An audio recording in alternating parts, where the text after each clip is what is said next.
សម្រាប់ assignment នៅក្នុងកំឡុងពេលសិក្សាយើងទទួលបានច្រើនតែតើតើ assignment ខ្ញុំគិតថាវាមានភាពផ្សំច្រើនដែលយើងគួរគិតគូរនៅពេលដែលយើងទទួល assignment នោះមកហើយយើងធ្វើវាបានជោគជ័យជាផ្លែផ្កាហើយយើងអាច submit ទៅកាន់សាលាអញ្ចឹងតើតើ assignment មួយវាសុទ្ធតែមានសារៈសំខាន់អាចជះឥទ្ធិពលល្អទៅកាន់អនាគតរបស់យើងនៅពេលដែលយើងចាប់ជាអាជីពជាសិប្បករជំនាញហ្មងអញ្ចឹងខ្ញុំអាចលើកឧទាហរណ៍មួយចុះនៅពេលដែលយើងទទួលគម្រោងជា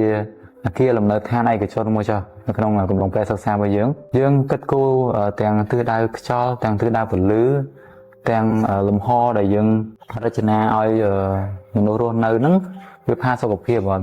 ទាំងទំហំផ្ទៃដីទាំងផ្ទៃដីផ្ទះទាំងការរចនា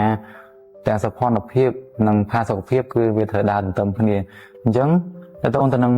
កត្តាផ្សេងទៀតដែរដូចជាកត្តាទីតាំងយើងត្រូវការចោះទៅទីតាំងជ្រើសទីតាំងឲ្យបានល្អយើងត្រូវសិក្សាអំពីទីតាំងវិភាគទីតាំងទាំងភាពខ្លាំងភាពខ្សោយរបស់វាទាំងសេដ្ឋកិច្ចនៅជុំវិញទីតាំងយើងសិក្សា